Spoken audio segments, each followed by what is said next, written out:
So this will be the last recording. Since our previous look at this painting, I've done a little bit more, not a lot, but I worked in and continued to clarify that idea that there are layers, that illusion of pictorial space is one of the goals when I'm working with a landscape. The atmospheric effect, the overall composition, the repetition of parts, all of those things that are part of crafting a composition. But in the case of color really is a strongly evocative component. And that's really where that sense of atmospheric perspective, the term for how all of the environmental and lighting effects create the illusion of depth. It's where color is really what allows that to become extremely clear. So I'm going to just sort of pick up where I left off, and I'm going to keep working. One of the things now, at this point, I want to begin to create more variety in that lighting effect.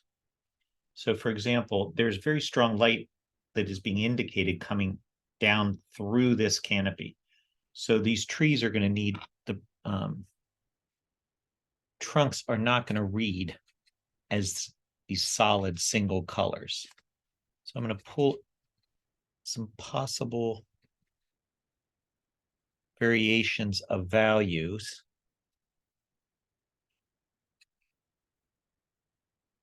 Since I'm not going to be doing a lot of blending, I'm using my liquid polymer instead of glazing liquid. Remember, glazing liquid adds viscosity, oily texture to the paint, and it slows the drying down.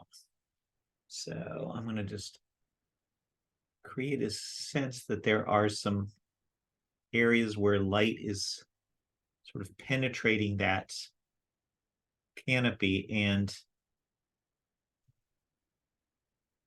hitting the edges, accenting some of the texture as well as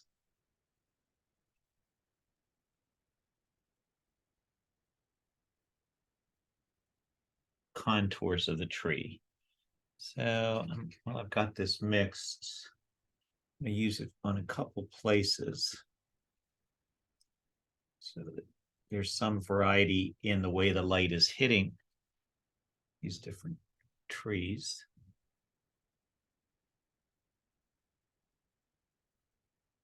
There's also places where earlier I was suggesting this variety of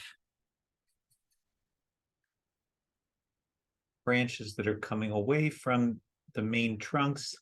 So since I have this nice color on my brush, I'm going through and just suggesting. Once again, not a camera, not interested in trying to depict exactly how this experience might be. Instead, I'm interested in conveying the sensation. So I'm adding branches that don't necessarily connect in an exact way with other parts, but it is conveying that there is a density up there of both leaves and branches that are coming from different trunks, different trees in different levels, closer, farther away. And since I had mixed this slightly lighter value, I decided that's something that works well to do that. So I'm going to cool this down a bit. The light I just mixed was relatively warm still. So I pulled a little bit of French ultramarine, a little bit of white. So now I've got a lighter, slightly cooler color. I'm going to come over here and pull some of that.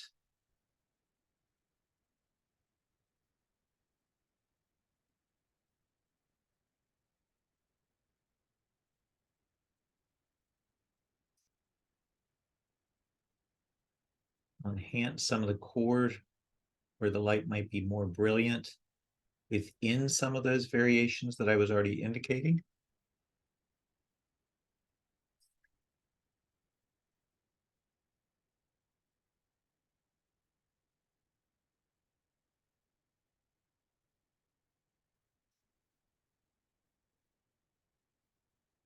there's some really strong lights where it's not the light that's hitting the tree, it's just that the tree has a very light bark.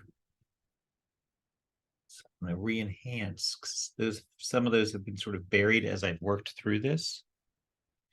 Often when I put a color down, I'll either, as I've been saying, I'll either use my finger to sort of move through it, or I'll just pull a brush because I want that to be a little softer than it appeared. There we go.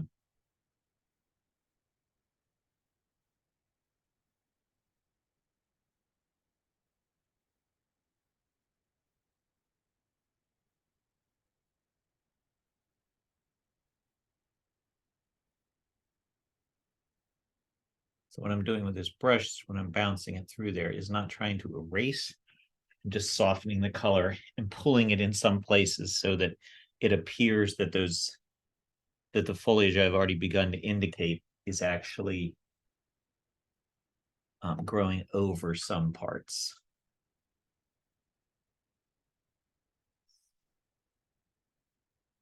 And I have some images off camera over here.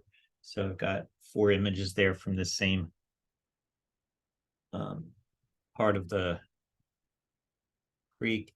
And I'm just glancing at those. Some are in fall, some are in spring or summer, but it's giving me an idea of what the coloration, the variety of some of these different birches and the different kinds of trees. Now I'm going to pull a really brilliant light because some of the trees that are in this opening are catching a really strong sense of the light as it's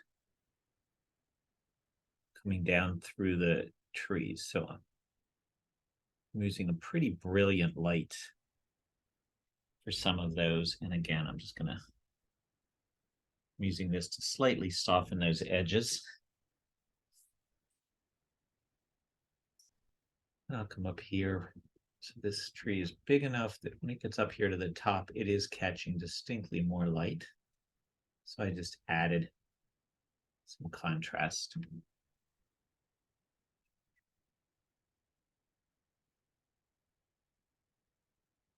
Since I have this nice light, I'm going to take it even stronger, lighten it.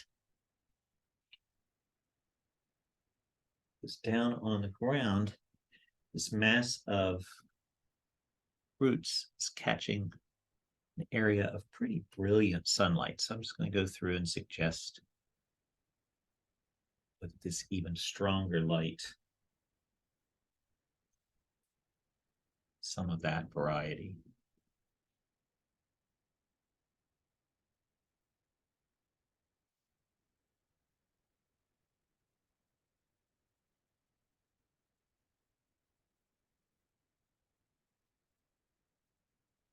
There's some branches, some parts of that root systems are sticking out a little bit more. Same thing is happening a little bit back here.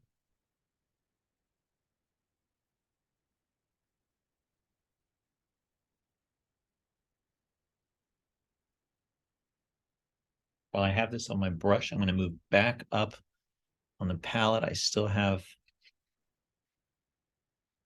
that middle warm brown that I had mixed for some of the highlights. So I'm going to take it now to an intermediate light. I'm just going to pull that down through here in some places so that there's a sense that this mass of overlapping branches continues through that whole area. Some of it really catching light, others caught in dark shadows, and yet other parts in just a little bit less the shadow.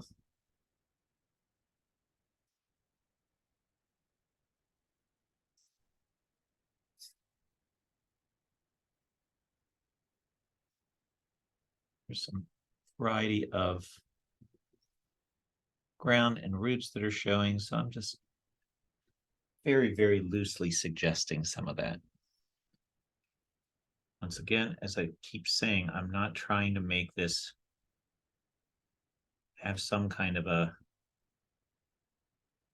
rendering or a connection that is slavish towards the colors and the literal way that I experience this, but instead I'm trying to convey a sensation of how that experience conveyed to me. Okay, so I'm almost ready to switch off and play around with some other colors. But since I have this on my brush, I'm going to just pull a few more of these little highlights that exist. I haven't done a lot in those rocks yet. I haven't worked back into the water. There is a warm reflection that is residing on the top of that water. It's one of the really nice illusions. Remember, you can see somewhat's on the bed of the creek. You can see the flow of the water.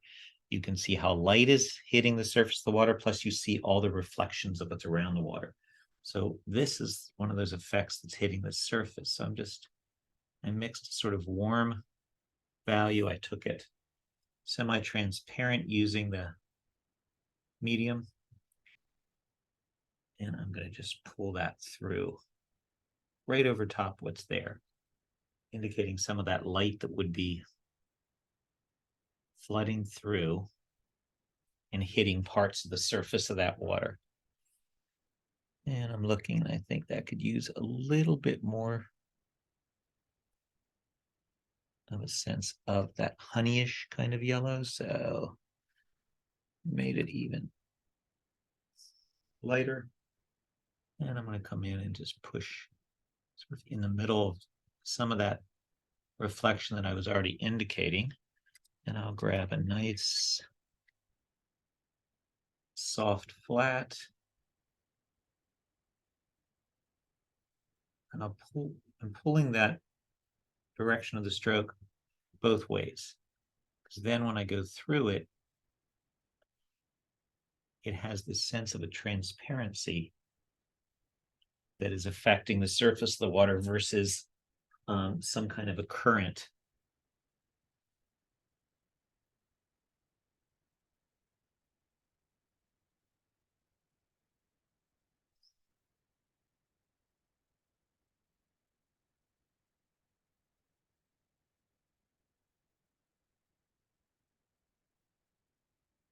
And there's quite a bit of light is hitting in different places. I use that same value and just come right through some of the pattern that I was already indicating from our last round going through this. So I just did my little smashing the brush thing, and I'm going to just now much stronger like the color, but I want it now to actually convey some of the light that is hitting within flow, the pattern that's in the water itself. Okay, so now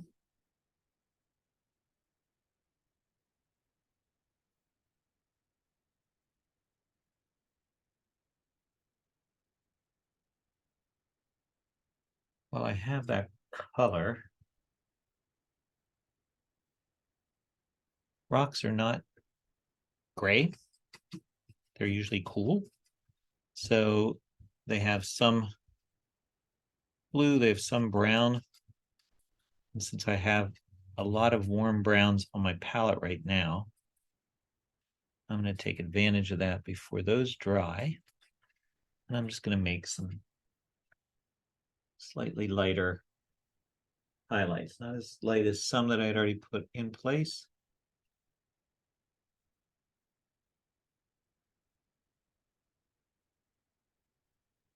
And I'm just going to work into those rocks and just create a little suggestion of some of the variety that is showing up.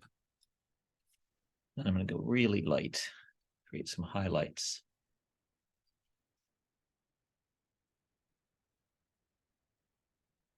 So that's a very strong value. That's again where I'd either take my finger or I'm using this brush this time. And I'm sort of bobbing and just tapping a little bit because I want that there to be a little sense of gradation in that highlight.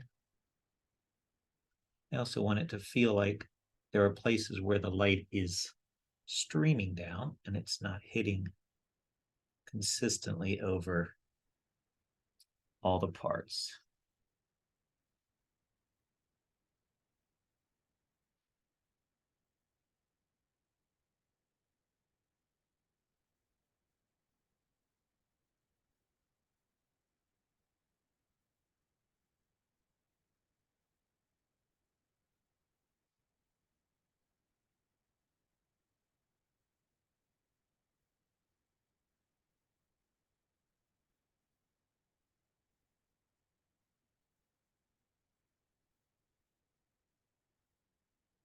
So the last thing I'm going to do before I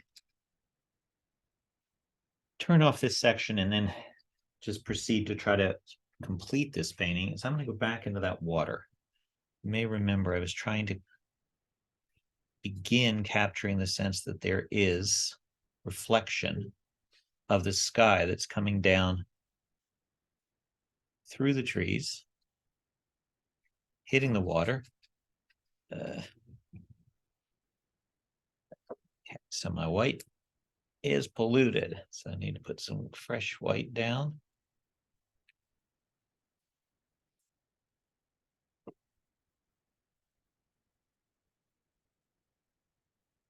Get all of that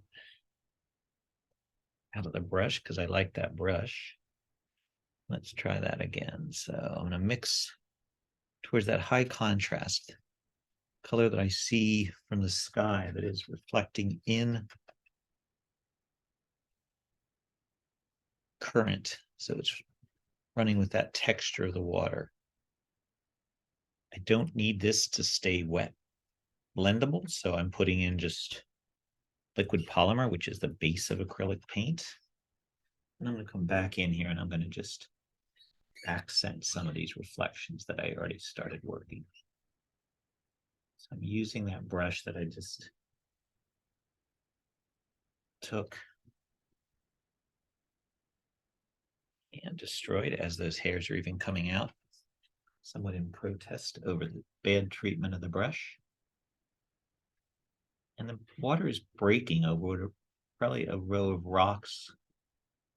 They run down through there. So I'm actually going to try to capture a little bit of that in how I work this pattern.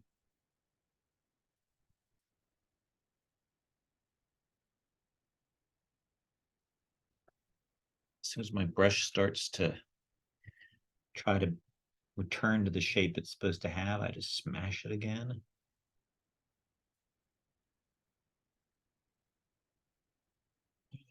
Down here where I see that highlight catching again as the water is probably hitting in another area where there are rocks within the bed of that bank itself.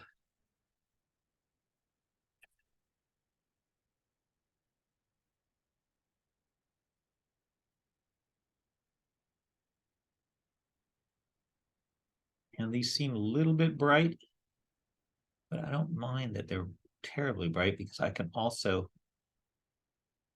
pull a semi-transparent glaze over and do some places where I don't want it to be quite as bright as it is right now.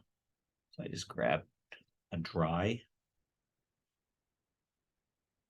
what are called daggers. Again, a brush I like because it does not lend itself to having a lot of control. So it helps me not to get too precious as I'm working.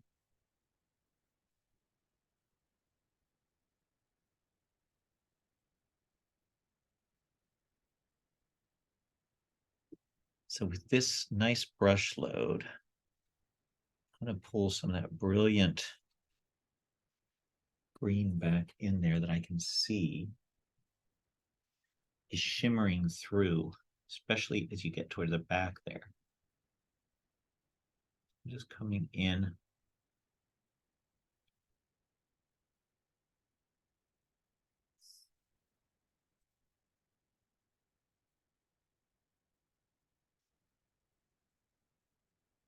Once again, using that. And that way, that is making a little more sense to me.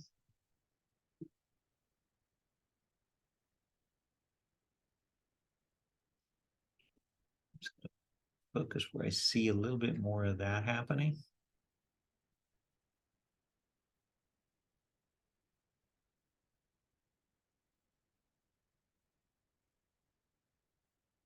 I, as I'm dabbing, as I'm pushing down on this dry brush, I'm also going in the direction that helps that light to also feel like it is traveling on the surface of that planar surface of the water. So I'll do a little bit more here, and then I think I'll give you a break from watching this.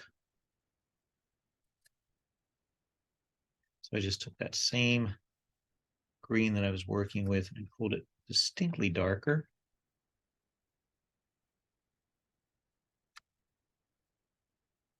I'm just going to use this just here and there, pull some suggestions of darker green.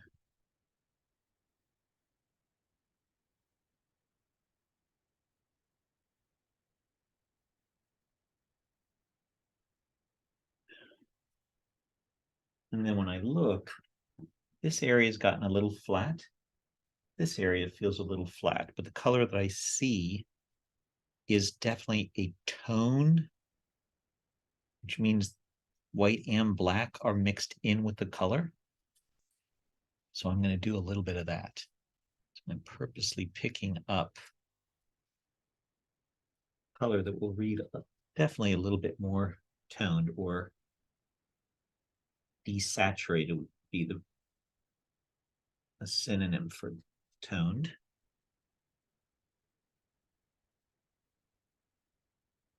And that way I can see that reflection still happening over there in the shadow. And as I get in here, the shadow itself warms up. So it's still toned.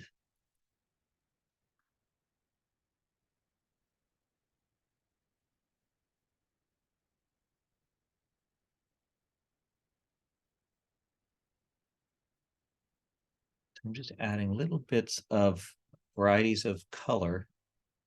Because that just keeps warming it and slightly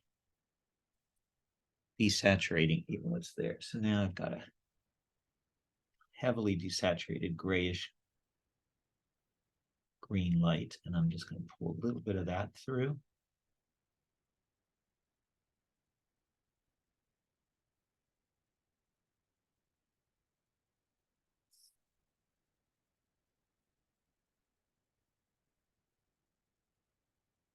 And I'm going to lean back and turn that camera off in one moment. But while I have that color on my brush, I just grab brown mixed with what's left in the brush.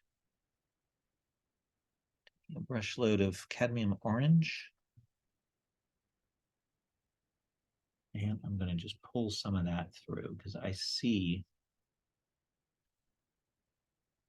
some of the pattern on the water as you get closer to the shore where it's in shadow,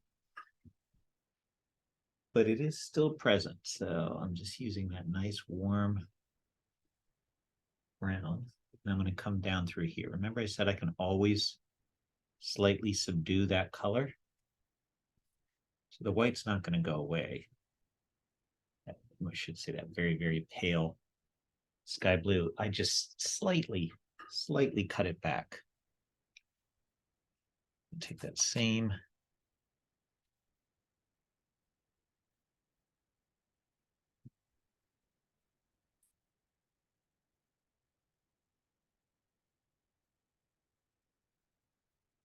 so I'm just looking down here and I see that there's definitely some of that silty, muddy bottom that is affecting the color. So since I still have it, I'm going through what I just did.